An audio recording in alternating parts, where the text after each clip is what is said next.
CV. Shanmugam, S P. Velumani தலைமையிலான அந்த 30 எம்எல்ஏக்கள் கொண்ட ஃபேக்ஷன் விஜய்க்கு ஆதரவு தெரிவிப்பதை வெளிப்படையாக அறிவித்து விட்டார்கள். இன்னைக்கு சட்டப்பேரவையில பார்த்தீங்கன்னா, எஸ்.பி. வேலுமணி வந்து 717 மதுக்கடைகள் மூடுவதற்கு பாராட்டுக்கள், போதை தொடர்பான விவகாரத்தில் கையெழுத்து போட்டதற்கு பாராட்டுக்கள், இப்படி பாராட்டுரைகளை வாசிக்க தொடங்கிவிட்டார்.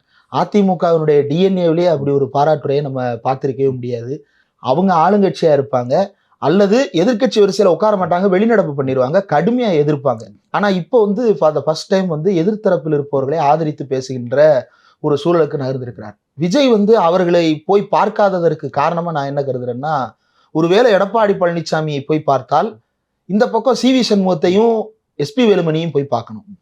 எஸ்.பி. வேலுமணியும் சி.வி. சண்முகத்தையும் போய் பார்த்தோம்னா இந்த பக்கம் என்ன நினைப்பாங்க அப்படின்னு தெரியல. ஏன்னா அவங்க அங்கீகரிக்கப்பட்ட தலைவர்களா இன்னும் மாறல. எடப்பாடியை பார்த்தால் இவர்களுடைய சட்டமன்ற ஆதரவு நமக்கு கிடைக்காது அப்படின்றதுனால கூட எடப்பாடி பழனிசாமியை பார்ப்பதை தவிர்த்திருக்கலாம். உண்மையிலே எடப்பாடி பழனிசாமி அவர்களுடைய நிலையை பார்க்கும்போது ஒரு அரசியல் பார்வையாளரா அல்லது ஒரு கருத்து சொல்லக்கூடிய நபரா நான் பலமுறை எடப்பாடி பழனிசாமியை ரொம்ப கடுமையாக விமர்சித்திருக்கிறேன். டிபேட்டுகள்ல வந்து மிக கடுமையான மொழிகள்ல எடப்பாடி பழனிசாமி நான் விமர்சிச்சிருக்கிறேன். ஆனா அவருடைய நிலையை பார்ப்பதற்கு கொஞ்சம் சங்கடமாகவே இருக்கிறது. அவர் அந்த கார்ல ஏறி உட்கார்ந்து இருக்கும்போது அவர் கண்களில் கண்கலங்க அவர் வந்து நடந்து போறத பார்த்தோம்.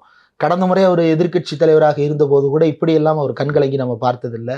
எந்த சூழ்நிலையிலுமே எடப்பாடி பழனிசாமி ஒரு இறங்கிய மனநிலையில் இப்படி இருந்தார் அப்படின்றத பார்க்க முடியல. அவர் அப்படியே கெத்தா அப்படியே நடந்துட்டு இருப்பாரு. அவரை பொறுத்த வரைக்கும் வன்னியர் கவுண்டர்ன்ற காம்பினேஷன் வந்து அவருக்கு சக்சஸ்ஃபுல்லான காம்பினேஷன்.